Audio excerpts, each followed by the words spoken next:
Acción, tu revista mensual de cine y series, con los mejores estrenos de cine, fichas y reportajes coleccionables, series de televisión y 4 pósters todos los meses. Búscala en tu kiosco. Hola Eneco, ¿qué tal? Vamos a hablar de Largo viaje hacia la noche, de Big Gun, película muy interesante, de la que vamos a comentar muchos temas.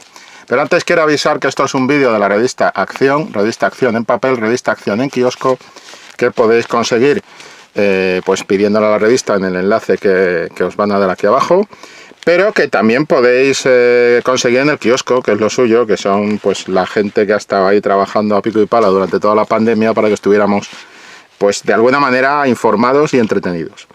Y bueno, hoy quiero destacar, tenemos muchas secciones, es una revista con pósters, coleccionables, carteles, reportajes, entrevistas, noticias, y actualidad, mucha actualidad. Pero hoy quiero destacar la sección Mundo Fantástico, donde se hace un repaso precisamente pues, a ese género.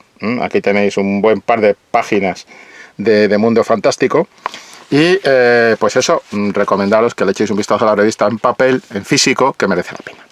Esto es un vídeo con spoilers, o sea, que quiere decir que vamos a hablar de Largo viaje hacia la noche, pues probablemente destripando cosas, porque Eneco, que ha visto la película, supongo, y por eso, estoy seguro prácticamente, y por eso la pide, pues podemos destripar lo que sea hablando sobre la película. Y después, también decir que, aparte de los spoilers, si no habéis visto la película, evidentemente os apeáis de la videocrítica y la veis a posteriori. También quería comentar pues que si os gusta la videocrítica podéis darle a like aquí abajo y podéis suscribiros al canal, donde tendréis más material de este tipo, ¿de acuerdo? Hecho por mí o por alguno de mis compañeros. Bueno, pues vamos a entrar con Largo viaje hacia la noche de Big Gun, película nada fácil, película que en el momento de su estreno, pues se presentó como una especie de título de estos para celebrar una festividad, no sé si era el fin de año, el principio de año, un rollo de estos, y eso, ir al cine, cartelera, taquillazo, tal, y la gente pues de alguna manera picó el anzuelo y fue a ver la película. A mí me parece muy buena película, pero creo que en su presentación al público, quizá en su país de origen, pues tuvo el típico rollito de vamos a ver si le sacamos partido a la festividad y al estreno y la vendemos como casi un blockbuster y tal, y nada más lejos que un blockbuster de lo que nos propone, nos ofrece el Largo viaje hacia la noche, nada más lejos. Entonces, ¿qué pasa? Que en el primer fin de semana recaudó un montón de dinero, la gente iba atraída por este anzuelo, pero posteriormente, ya casi de inmediato, en el fin de semana posterior, la bajada fue de creo que un 90 y tantos %, o sea, una barbaridad de recaudación, ¿no? Lo cual, pues hace pensar que quizá las cosas hay que venderlas como lo que son y dejarse de cortinas de humos y de pretender ser lo que no eres. Pero yo entiendo que los productores quisieran sacar beneficio del tema, pero es muy arriesgado, porque esto es una película... Fue después muy atacada por el público general, diciendo que era un rollito artístico, que no entendía nadie y tal. Pero la crítica y los verdaderos, digamos, aficionados al cine, digamos, como propuesta de cosas nuevas y de reflexión y demás, pues le sacaron bastante partido y la apoyaron bastante. Con lo cual, podríamos decir, sin ánimo de equivocarnos, sin miedo a equivocarnos, que es una película de culto. Y además es una legítima película de culto. Yo creo que de lo que he visto últimamente, si hay una película a la que se pueda aplicar este término, sería precisamente Largo viaje hacia la noche. Una película que mucha gente no conoce, una película que la gente que quiera conocerla debe saber que es una película no exigente. Las películas no son exigentes para el espectador. Lo único que el espectador tiene que ir, digamos, predispuesto a aceptar lo que le ofrezcan sin ideas previas sobre lo que va a ver. Con una mente quizá, con una mirada más limpia de la que a veces tenemos. Porque claro, si Largo viaje hacia la noche se presenta desde su argumento, Eneco, tú sabes que es una película que podríamos decir y tú me entiendes mejor que nadie porque tú lo has visto, podríamos decir que es cine negro. Pero realmente lo que hace Big Gun en esta película es no secuestrar el cine negro, digamos que tomarlo prestado. Toma prestado los códigos del cine negro para plantearnos no un abordaje distinto de ese género, no. Es que el género se convierte en una excusa para hacer un despliegue de carácter de reflexión, un despliegue de reflexión sobre la realidad, sobre qué es real y qué no lo es, sobre ese célebre dilema que está muy planteado, y no solo en filosofía, sino en cualquier tipo de reflexión que tenga un poquito de inquietud por la existencia, que es ¿qué es real? ¿Es real cuando estamos despiertos? ¿O es real cuando estamos dormidos? ¿Qué es lo real? Nuestra creación onírica por la noche o cuando dormimos, o lo que vivimos cuando se supone que estamos despiertos. Lo que es más, ¿estamos despiertos alguna vez? Este tipo de planteamientos, ¿no? Pero este tipo de planteamientos están servidos con un despliegue de lenguaje cinematográfico excepcional, que digamos esta unión de las dos cosas es lo que hace muy interesante la película. Claro, la unión de estas dos cosas es lo que al mismo tiempo de hacerla muy interesante, la hace muy, ya digo, no exigente, pero sí muy víctima de su propia exigencia consigo misma, no con el espectador. Entonces, digamos que si el espectador espera ver una película de cine negro o de cine policíaco con un argumento general que es un tipo buscando a una mujer que perdió en el pasado y que quiere localizar a toda costa, una mujer que estaba, digamos, vinculada de una manera tóxica a su exmarido, o a su marido, perdón, pues evidentemente ahí estamos teniendo el típico triángulo básico del cine negro que está repetido una y otra vez en todos los clásicos del género, y que nos encontramos tanto en Perdición, de Billy Wilder, que es uno de los, para mí, la película clave para explicar todo el cine negro clásico estadounidense, como nos podemos encontrar en Fuego en el Cuerpo, o en El cartero siempre llama dos veces. Es decir, este argumento es un argumento muy recurrente. De alguna manera aparece también en Terciopelo Azul, de David Lynch. Es decir, tenemos una estructura argumental que es puro género, y tenemos un ejercicio estético no vanamente esteticista, hay que decirlo. O sea, es decir, aquí el esteticismo no es postureo, para mí, no es postureo, no estamos ante una colección de postales. No, porque pienso que Big Gun le proporciona una energía, un vigor y un punto de verdad a su trabajo con la imagen, con la puesta en escena, con la luz, con el color, con los enfoques y desenfoques, con los encuadres, con de qué manera se presentan algunos personajes, que claramente te están mandando un mensaje muy evidente de sí, estamos en un argumento inicial de cine negro, pero vamos a entrar en otro tipo de cuestión, de reflexión. No es una película que tenga despliegues de secuencias de acción en absoluto. Quiero decir, entiendo que la gente se pegara, por decirlo así, el resbalón cuando fue a verla y dijo, esto no es lo que me habían prometido que iba a ver.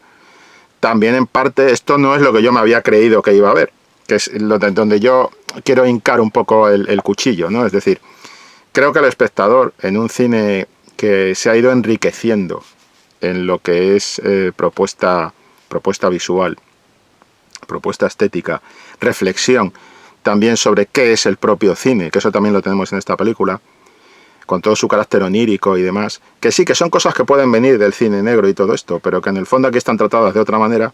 Creo que un espectador ante el cine que tenemos hoy en día, él mismo debe ser más exigente con qué información recaba cuando decide que va a ver una película.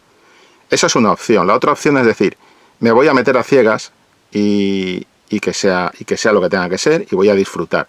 Pero lo que no es muy justo es decir, no, es que esta película a mí me la vendieron como cine negro. Es que claro, si es un argumento de cine negro, vamos a ver, hay que informarse mejor cuando se va al cine, y creo que hoy en día pues tenemos suficientes medios de comunicación y foros y comentarios y tal por todas partes como para ir mucho mejor informados al cine de lo que íbamos, por ejemplo, cuando yo tenía 13, 14 o 15 años, donde teníamos poco más que unas unas fotos de la película en la portada, en el hall del cine, y un cartel de la película, y a partir de ahí tú tenías que deducir, y obviamente muchas veces la espectacularidad de los carteles no encajaba con lo que veías en la pantalla después, pero tú lo asumías, entrabas en ese juego y disfrutabas del cine. Creo que esta película requiere que el público recupere su inocencia frente al fenómeno cine,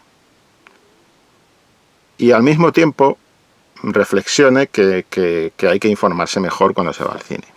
Porque después no procede decir, es que esta película es un peliculón, ¿eh? Y lo que ocurre es que, pues, no es que no sea una película para todo el mundo y tal, no. Simplemente es una película que tiene unos códigos en los que hay que entrar. Y en los que hay que entrar voluntariamente y con ganas de disfrutar de eso que nos van a proponer. Es una película que dura 2 horas y 18 en el metraje total, pero claro, ahí entran los títulos de créditos finales y tal, con lo cual, y de apertura, pues podemos estar hablando de 2 horas 15 a lo mejor, 2 horas 14, 2 horas 14 minutos y tal, pero no es una película que se haya hecho larga. Evidentemente, si a los 10 minutos estás como el niño que va en el coche diciendo me aburro, ¿cuándo llegamos? Pues es una actitud infantil, pero si tú entras en la película y te das cuenta que a estas alturas ya del vicio cinematográfico, me parece a mí que ya estamos suficientemente forjados como para saber en 10 minutos de película dónde nos hemos metido. Si tú entras en ese mundo, en el mundo de Vigan, en el mundo que nos propone Vigan en esta película, vas a disfrutar mucho.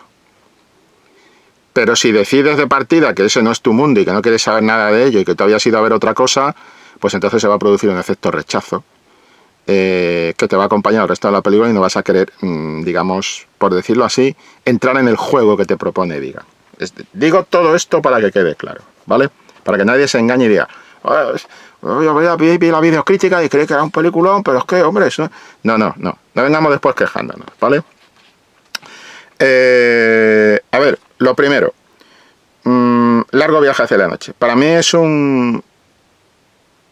por sorprendente que parezca, es un ejercicio que nos devuelve de alguna manera la capacidad de reflexionar sobre el carácter puramente onírico que tiene el ejercicio, el cine, ver cine.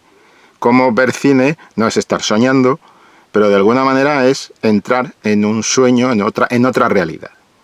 Y demarcar muy bien las líneas de realidad. Esta película tiene 2 partes muy bien diferenciadas, tan bien diferenciadas que para dividir una de otra, por si acaso no quedaba claro con el hecho de que aproximadamente justo en el ecuador del metraje, justo en la mitad del metraje, te ponen un cartelón, te ponen un rótulo en la pantalla, bien claro, con el título de la película. Después de haber transcurrido 1 hora y 11 o 12 minutos, te aparece el título, el tío, cuando entra el tío en el cine, el prota en el cine, y se pone las gafas y tal, y se queda así como medio amodorrado. Entonces te aparece el título durante bastante tiempo. El tiempo es una clave en esta película, fundamental, porque en el fondo, temáticamente, la película es una reflexión sobre el tiempo. Bien, pues, por si fuera poco, te lo ponen en el intertítulo en la pantalla, la división de las 2 partes que integran esta película. Junto con esa división van una serie de diferencias en el abordaje visual de lo que te están contando. Cómo se aborda la primera parte, hasta ese rótulo, hasta llegar a ese rótulo, la primera 1 hora y 11 minutos, y eso también puede haber contribuido a la confusión, que el público estuviera esperando más de lo mismo en la otra 1 hora y pico que queda, pero no lo encuentra, no es eso lo que va a encontrar. ¿Cómo se aborda visualmente esa primera 1 hora y 11 minutos? Es diferente, con qué recursos, con qué mecanismos, con qué planteamientos, es diferente de lo que se aborda en la segunda, de cómo se aborda la segunda. Porque encima la segunda es un espectacular ejercicio de plano secuencia,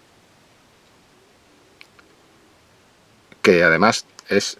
O sea, ese ejercicio se puede disfrutar de 2 maneras. Es decir, si haces cine, si estudias cine, si te gusta el cine, sin hacer cine ni estudiar cine, si simplemente te gusta el cine, es una virguería técnica genial. O sea, lo que se ve en la segunda parte de esta película, en toda la parte que podríamos decir es más onírica, más declaradamente onírica de la película, aunque la primera parte tiene mucho de juego con qué es realidad y demás. Pero en la segunda parte puedes abordarlo, puedes disfrutarlo simplemente por la virguería que supone ese rodaje, esas imágenes y demás. La otra forma de disfrutarlo es que es absolutamente envolvente, es que te metes de cabeza en ese mundo. Es que te metes de cabeza adentro, es que estás dentro, es que hay el plano secuencia, el juego que hace de plano secuencia. Estamos hablando de algo similar a lo que podemos encontrarnos en Birdman. En Birdman nos podemos encontrar la de Michael Keaton, con aquella del hombre que era un actor de teatro y tal. Nos encontramos algo muy parecido, pero la capacidad de meternos, a mí, fíjate que esa segunda parte me recuerda, no digo que esté vinculada o que tenga algún tipo de fuente referencial a la película de Big Gun, de esto que voy a decir, pero a mí la capacidad para meternos en ese mundo me recuerda casi un tono feliniano, un tono de Fellini, de meternos en esa especie de sueño donde el protagonista, hemos dicho que esto va con spoilers, finalmente encuentra aquello que estaba buscando. Y toda esa capacidad feliniana, para mí, de meternos con el plano secuencia, es que estamos en esa gente que está en el karaoke, es que estamos siguiendo la pista de los personajes, tanto de ella como de él. Es interesante, por ejemplo, que en esa segunda parte a veces la estamos siguiendo a ella y otras veces le estamos siguiendo a él. Aunque él era el protagonista más en la primera parte, en la segunda parte ella cobra ese protagonismo de reequilibrio, ¿no? Dentro de la historia que nos están contando. Que bueno, más allá del cine negro, el cine negro sabemos que tiene parte de melodrama, parte de documental, la parte onírica, el tema del subconsciente y demás. Si se quiere, hay algunas películas de cine negro que pueden tener su propia interpretación freudiana. Yo no voy a entrar aquí en esto, pero curioso el papel de la madre del protagonista y lo que pasa, y ese tipo de la camioneta y todo esto, pero no voy a tirar por ahí. Lo que sí que digo es que, si bien el cine negro tiene todas esas componentes, en el fondo el cine negro, lo que late en el corazón del cine negro son historias de carácter emocional, historias de amor, en definitiva. Y es lo que nos encontramos en esta película, donde realmente toda esa parte gana en la segunda. Todo ese planteamiento de historia de fábula romántica gana peso en la segunda parte. Entonces, dos partes muy bien diferenciadas, pero también muy bien unidas. No hay que olvidar que en la segunda parte, el desenlace de la historia de estos dos personajes en la segunda parte, con ese movimiento circular de la cámara en torno a ellos, arranca de un plano que de alguna manera es como un eco del plano con el que arranca la película al principio. Más allá de esa imagen del micrófono y de la mano que coge el micrófono, que de alguna manera es muy interesante cómo ya desde la primera imagen de la película te pone la presencia de ella en la película. Esa ella que se va a perder durante buena parte de la película y que el protagonista va a estar buscando, pero que está plenamente presente en la primera, y que reaparece en la segunda con un cambio de color muy significativo, porque los colores son importantes. Digamos que los colores, tal como están distribuido el código de colores de la película, sabemos que ella es en la primera parte verde, en la segunda parte va a ser rojo, el color rojo de la chaqueta que lleva, pero en la primera es eminentemente verde, no solo por el vestido que lleva, sino por todo el mundo que la rodea, los tonos verdes, como muchas veces cuando él está con ella, él coge el tono verde también, la calidad, por decir, la cualidad, perdón, del verde. Él va a ser azul en toda la primera parte, y después están esos tonos como naranjas y tal, que están apareciendo en momentos muy significativos, esos tonos más cálidos, como uno de los planos clave de la película, una de las secuencias claves de la película, que es cuando Wildcat, la juventud del pasado, uno de los flashbacks, está contándote ese pasado verbal, ese flashback verbal que hay en la película y que está utilizado varias veces en la película, el hacer una rememoración, un recuerdo del pasado con palabras, se une con un flashback visual que te muestra cómo el tipo se está comiendo la manzana. Cosa que vamos a ver después, en el sueño, en la segunda parte, en la parte onírica. Bien, pero cuando se está comiendo la manzana, que se la come hasta el final, como hará después el protagonista en la segunda parte, eso todo es un tono cálido, naranja, de tal, ¿no? Entonces, digamos que los tonos cálidos van a aparecer. La segunda parte tiene una unidad de color que no vemos en la primera. Y después en la primera pues tenemos muchas claves visuales. Pero como digo, ¿cómo acaba la película?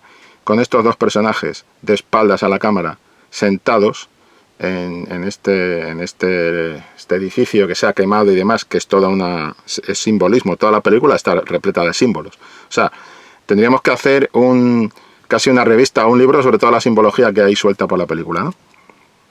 Vamos, suelta, que hay convocada para la película. Pero bueno, estos dos de espaldas, en el fondo, es un eco de lo que vemos al principio. Después de que veamos el micro de ella y tal, cuando, otra vez, monólogo. La voz en off es muy importante en la película. Sabemos que el monólogo interior y la narración en primera persona era otra clave también de la novela negra y aparecía en mucho cine negro clásico. Por ejemplo, sin ir más lejos, en Perdición tenemos ese recurso. Es el plano que está él con la chica, o sea, él está como cabeza abajo y, ojo, recordemos, cabeza abajo, eso ocurre en el cine también cuando él está preparando la pistola para pegarle un tiro al marido de la mujer que está buscando. En ese cine, con esas butacas rojas, o sea, los colores que tienen ese papel, pero en ese cine donde el movimiento de la cámara nos lleva un poco a hacer eso de que está derecho, que está del derecho y que está del revés, porque con el movimiento de la cámara acabamos cabeza abajo. Y al principio, como está el protagonista está tumbado, se nos presenta tumbado en una cama, después de esa voz en off, tumbado en una cama cabeza abajo. Y después, cuando él se pone, ya se queda sentado en la cama, aparece la otra chica con el secador. Y además muy curioso cómo la construcción de ese plano de arranque, antes de que él comience la búsqueda, justo antes de que él comience la búsqueda, la construcción de ese plano de arranque en el cual nos encontramos la chica, pero hay un espejo frente a ella. Él al principio está sentado solo, entre un espejo y una salida al exterior, por decirlo así, donde se ven unos neones de color, de tono azul y demás. Y llega la chica y se pone delante del espejo, y lo que vemos en el espejo de ella es un desenfoque, o sea, ella está como desdibujada en el espejo, no en el tema real, y ellos están hablando de esa mujer y tal. Pues ese plano de los dos que están en la cama lo vamos a reencontrar después cuando él finalmente hace realidad en el sueño. Fíjate lo que supone esto, realidad con muchas comillas, en el sueño, su deseo, su anhelo, el anhelo en el cual hemos estado acompañando toda la película, que es encontrar a esa mujer. Hay una escena muy significativa también en la película, que es aquella en la que ellos están dando un beso y están como en sentidos contrarios. O sea, es decir, él está aquí besándola a ella y él está con la cabeza hacia allá y ella está con la cabeza hacia acá. Y ese encuentro está materializando, digamos, esa dificultad de los dos para mantener la conexión. En cierto modo es un plano muy, muy interesante porque te habla de lo efímero, también de las emociones, de los sentimientos, de cómo hay personas que se cruzan y durante un tiempo determinado saltan un montón de chispas, pero la vida, las circunstancias y demás acaban separándolos. Y es un poco eso también de lo que habla la película, ¿no? De lo efímero, porque vuelvo a decir lo mismo, es un tratamiento del tiempo o sobre el tiempo en el cine, y por lo tanto es una reflexión sobre el propio cine, con su carácter onírico, como decía antes, y demás. Entonces el juego, de hecho, fíjate la cantidad de planos que hay con relojes, el reloj lo importante que es, los regalos, el reloj, ese regalo del reloj que le hace a ella y demás, y cómo al final, fíjate que cuando ellos dos se encuentran, o se reencuentran, mejor dicho, justo antes de que se reencuentren, y está claro que esto es un sueño, acuérdate de todo el tema de la raqueta de ping pong que le da el niño que de alguna manera sería una alusión a eso que dice él cuando ella le dice que está embarazada, en ese plano tan bueno, porque hay muchos ejemplos de enfoque, desenfoque y de cómo ese carácter de lo efímero que he comentado antes, ¿no? Y uno de ellos es aquel en el que tenemos un plano sostenido de ella, un primer plano medio corto de ella, sentada en la mesa y ella contando que está embarazada y demás. Y detrás de ella hay un espejo. Y él no está físicamente con ella por fuera de campo. De hecho, hay un momento en que la mano de él entra en el territorio de ella, entra en campo y la vemos y tal. O sea, él está en principio fuera de campo, pero está reflejado, desenfocado, la cristalera en esa especie de espejo raro que él tiene, que ella tiene detrás. Ahí le vemos a él. Y ahí te está hablando exactamente, en mi opinión, del tiempo, de lo efímero, de lo difícil que es que dos personas, toda la primera parte, con todos sus juegos de flashbacks, con todos esos juegos de qué pasó antes, con ese plano genial para mí, de cómo un personaje, hay dos momentos en los que vemos a un personaje, la presentación de un personaje, Wildcat.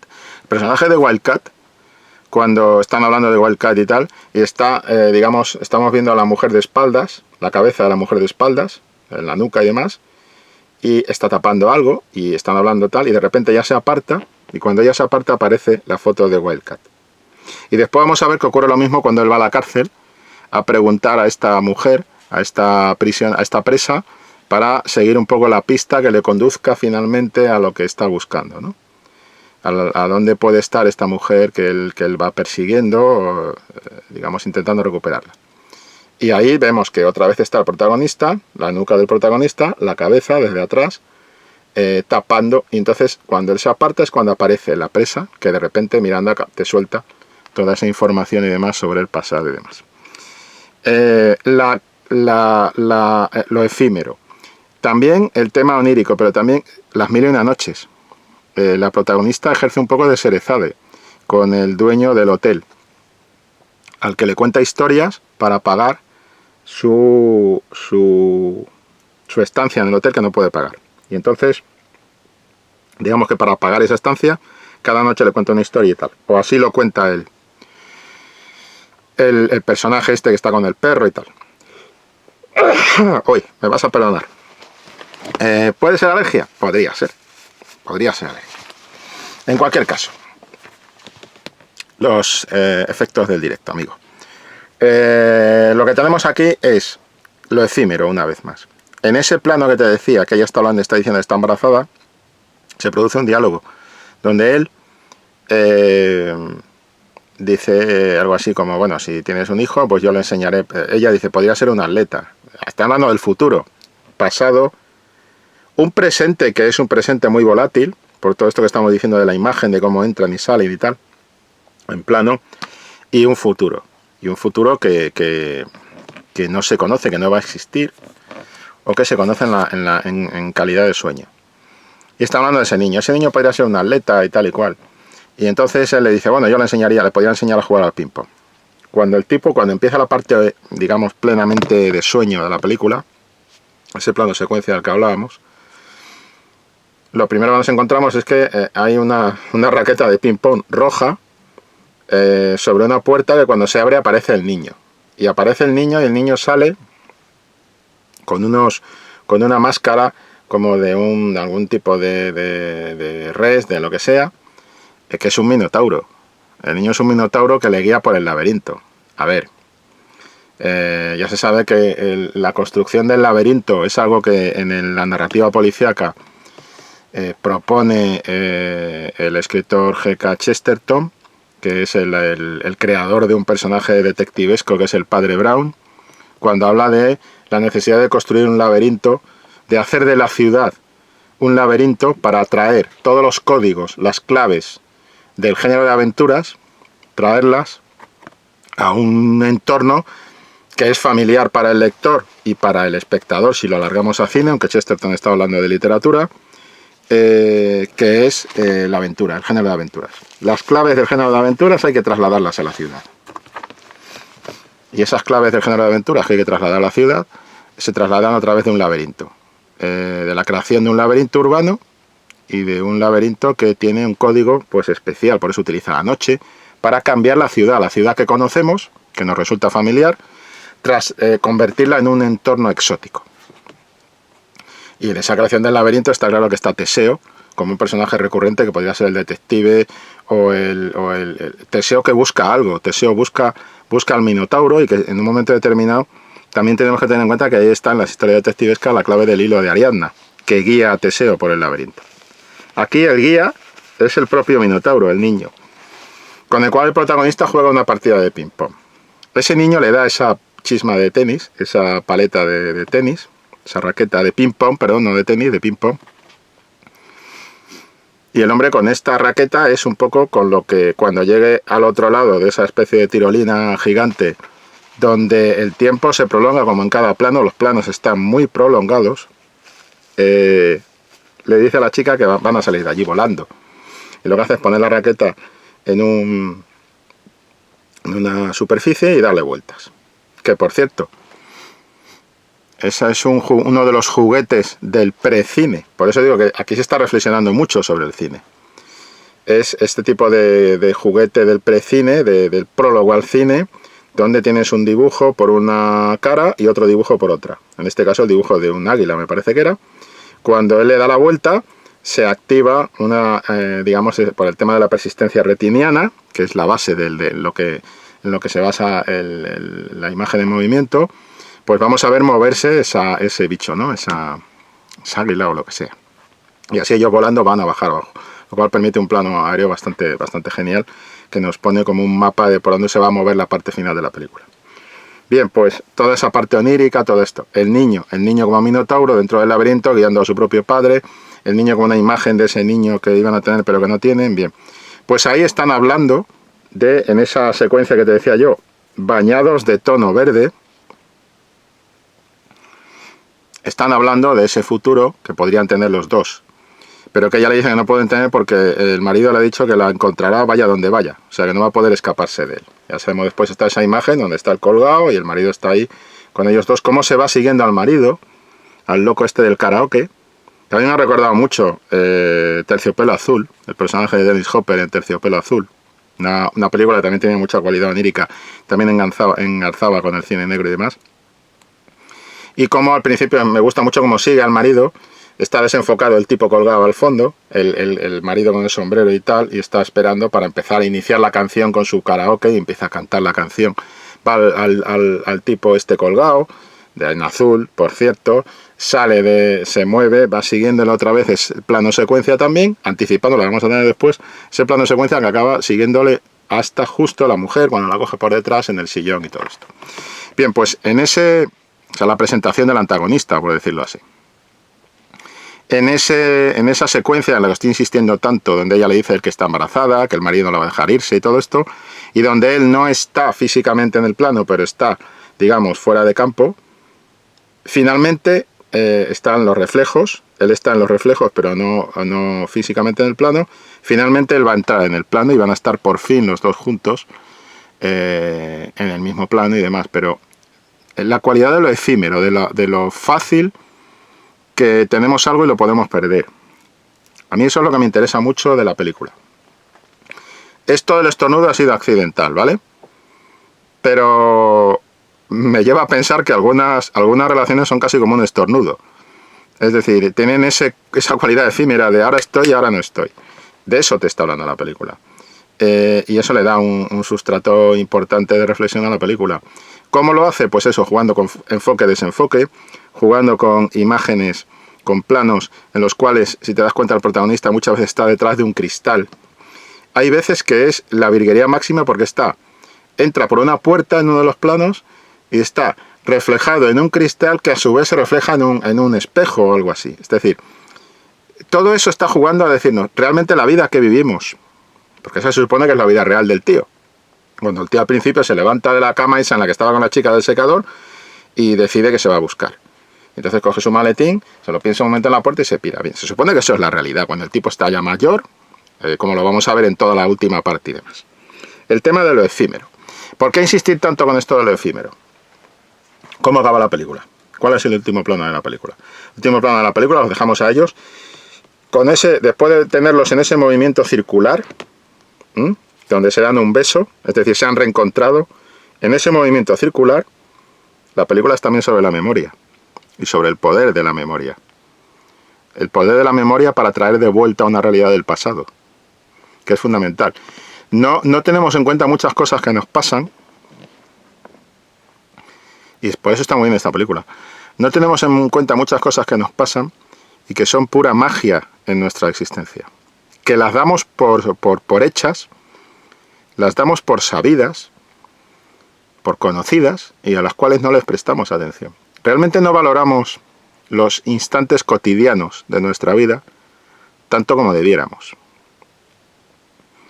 Y la magia que supone la memoria, lo que supone la memoria, de poder volver a traer a la vida a gente que ha muerto, de poder volver a meter en nuestra vida cosas de nuestro pasado.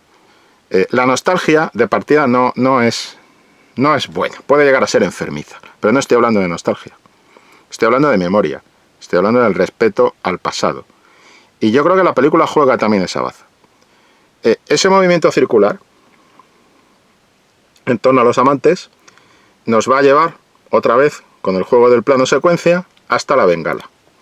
La bengala, que ya se nos ha dicho antes, que es una especie de símbolo de lo efímero. Y vemos cómo la bengala está allí chisporroteando. La bengala que él ha encendido cuando ellos dos se iban a esa casa donde van a acabar encontrándose. O sea, es el símbolo de su relación. De cómo su relación, su reencuentro, sigue ahí brillando, sigue brillando, sigue brillando. Tú estás esperando que eso se extinga, porque eso está encendido hace un montón de tiempo. Hemos ido con ellos, hemos vuelto. Por eso te decía el rollo este de meternos en la historia, porque ellos se quedan allí, pero nosotros volvemos a la bengala con la cámara. Y esa bengala no llega a extinguirse. Y aquí tenemos un efecto que claramente está, a mí por lo menos me recuerda mucho al final de Origen. El final de Origen de Christopher Nolan con la pirindola esta, ¿no? Que está ahí dándose vueltas y tal. ¿De qué estamos hablando? Estamos hablando de los sueños. Ahí te cruzo también las influencias, ¿de acuerdo? Entonces, esa bengala no se extingue. El director corta la película, corta el plano, termina la película antes de que la bengala se extinga. Luego ellos han quedado como suspendidos en ese mundo onírico, y esa historia de amor es eterna de alguna forma, ¿no? También estamos jugando aquí esa baza de la metáfora y esa baza del simbolismo que tienen un montón de cosas que vemos en la película, ¿no? Pero bueno, como digo, una película tan rica no puede ser una película que aburre a la gente. A menos que la gente haya ido allí pensando que va a haber, pues no sé, Hit, o Grupo Salvaje, o 13 asesinos, o Los 7 samuráis, o una película de cine negro clásico al estilo de las americanas. No, es que esto no, claro, o El Caballero Oscuro, no vamos a ver nada de eso. O Origen, si me apuras. No, porque Vigan renuncia voluntariamente a cualquier atisbo de acción. Claro que podía haber metido acción, pero renuncia a ello porque no quiere meternos en ese juego de la acción. Entonces, ya digo, todo el carácter onírico, toda la reflexión que tiene la película, pues conduce por estos elementos, ¿no? Voy a hacer un breve repaso del tiempo, el volver atrás, el tema del túnel, que no quería que se me pasara. No sé si has visto en Eco Hierro 3, pero en Hierro 3 hay un plano determinado en que el protagonista, también es una historia de dos, es una historia de amor. Hierro 3 es una historia de amor muy interesante, sin palabras. Es una historia de amor. Y curiosamente, fíjate, en otra historia de amor, también del cine asiático, nos vamos a encontrar un plano en el cual el protagonista, en Hierro 3, de Kim Ki-duk, nos encontramos que el protagonista viene de un túnel es un túnel con dos bocas, el que viene y el que va, el de que se acerca y el que se marcha, en dos sentidos. Y tenemos al protagonista con su moto justo en el centro del túnel, en el plano de hierro 3 de Kinky Duke, y decide que va a volver otra vez a por la mujer. Va a regresar a la casa donde ha encontrado a esa mujer, en hierro 3. Nos encontramos aquí, en Largo Viaje hacia la noche, un plano similar, que es el plano de él empujando la furgoneta por ese túnel que va avanzando hacia la cámara. La diferencia es que en hierro 3 estamos construyendo el plano desde, el tipo viene desde en la izquierda del plano y va a ir por la derecha. Aquí es al revés, aquí viene por la derecha y va a ir por la izquierda. El encuentro que tiene en Largo Viaje hacia la noche con ella, que está genialmente planificado, es decir, el tipo viene con su furgoneta azul, la furgoneta es azul. Vamos a ver después, es que esta película tiene mucho en qué pensar, ¿no?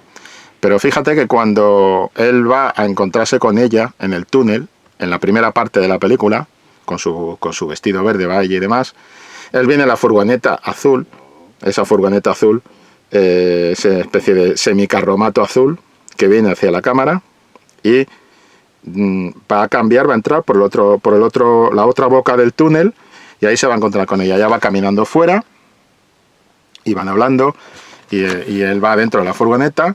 Y digamos que siempre ese tema de lo efímero, ese tema de que siempre están separados por algo. Es decir, ella no separa la furgoneta, ella se sube en la furgoneta y hablan los dos entre la... No. Ella va por la acera, caminando hacia la boca del túnel, hacia la salida del túnel, y él va siguiéndola desde dentro con la furgoneta al mismo ritmo, a la misma velocidad, hasta que, bueno, ya sabemos cómo acaba ese plano, ya se baja y tal y cual, ¿no? Bien, pues ese encuentro, que es un encuentro muy bien pensado visualmente, que juega otra vez con el tiempo y con lo efímero, a mí me recordó a Hierro 3. Pero es que fíjate lo curioso. Tú lo sabes porque lo has visto. En la segunda parte de la película, cuando entramos en la clave onírica, ella está metiendo monedas en una maquinita de estas, cuando están los chavales allí con el billar y tal, y curiosamente tiene una furgoneta que ella controla, lo cual está muy bien desde el punto de vista de la relación de los dos. ¿Cómo funciona la relación de los dos? Tanto en la primera parte, la seducción, como en la segunda. Ella tiene el típico mando para controlar una furgoneta en miniatura, una especie de juguete, que le sirve para que le lleven monedas. Y entonces la furgoneta, ¿cómo es? Pues es una copia de la furgoneta en tamaño natural, pues esta es el tamaño miniatura, que le lleva las monedas a ella, por supuesto también azul. Es decir, cómo conduce otra vez la furgoneta azul, es como un vínculo muy interesante entre ambos, ¿no? Y también una metáfora de cómo funciona la relación entre los dos. Cuando ella ya está vestida de rojo, con su pelo cambiado, su pelo corto cambiado, pero es un poco la imagen de ella que va a encontrar él en el sueño. El tema, otra vez ya digo, de lo efímero. El ritmo pausado, con planos largos y estáticos, entregado a una belleza plástica, pero también una construcción plástica que permite activar, digamos, el interés del espectador. En fin, mucho. El director mantiene las rejas para mantener y reforzar nuestra percepción de lo que estamos viendo en ese momento, ¿no? Los flashbacks verbales, él y el padre, por ejemplo, el tema de la mujer que cuenta esta historia en la cárcel, como ella misma es una Sherezade casi de las 1001 noches que se gana el derecho a estar en esa pensión, en ese hotel, contándole historias al dueño del hotel. La tridimensionalidad es otro elemento interesante. ¿Cómo juega esta película con la tridimensionalidad? Con una tridimensionalidad falsa, pero al mismo tiempo mucho más real que muchos ejercicios de tridimensionalidad que nos ha propuesto el cine con las gafitas y tal. Porque está jugando con esa idea del tiempo y del sueño. Y bueno, y todo lo que es un puzzle. El ayer, el ahora, el final de la primera parte, la presentación del karaoke y demás. Y ahí después, pues hombre, a lo mejor Hay algunas partes que, como digo, a mí me recuerdan Hierro 3, algunos momentos que me recuerdan en el color, por ejemplo, en algunos juegos de color me recuerda, incluso en la propia indumentaria que me lleva el hombre este y tal, me recuerdan Blade Runner 2049, que no digo que haya copias, pero bueno, los colores más cálidos y demás, y el tema de la propia búsqueda. Y otros referentes que podemos encontrar por ahí, por ejemplo, pues también hay un juego, argumentalmente, me recuerda a otra película, una película de Catherine Bigelow que merece la pena recuperar, que es Días Extraños. No digo que sean lo mismo, no digo que haya referencias cruzadas, no digo nada de esto, simplemente te estoy dando una especie de puzzle de películas que juegan bazas similares a las que aquí nos podemos encontrar. Días Extraños. El tema de, sobre todo, en ese juego, en un juego visual curioso, el que hacía Catherine Bigelow al principio de Días Extraños, por el propio argumento de Días Extraños, que no te voy a revelar para que no te haga destripe de nada, ¿no? Pero bueno, sinceramente es que me sorprende mucho que realmente la gente, el público, entiendo ese desencuentro, ¿no? Pero ese desencuentro se dio con Blade Runner, el original. Ese desencuentro se dio con Blade Runner 2049. Y ¿qué quieres que te diga? Creo que hay que ir más documentados a ver las películas y disfrutar más del cine con una mirada de inocencia que nos descubra cosas, ¿vale? Y bueno, y valorar más lo efímero que tenemos en lo cotidiano. Disfrutar más de la vida y de la existencia, que yo creo que es a lo que apuesta esta película. Tanto si estamos soñando, tanto si la vida es real, como si es un sueño. Lo dicho, mucho que masticar con esta película. Eneco, muchas gracias por haberla pedido. Y ha sido un auténtico placer poder volver a verla y hablar de ella. La volveré a ver varias veces porque es una película que merece mucho la pena. Hasta luego. Acción, tu revista mensual de cine y series, con los mejores estrenos de cine, fichas y reportajes coleccionables, series de televisión y 4 pósters todos los meses. Búscala en tu kiosco.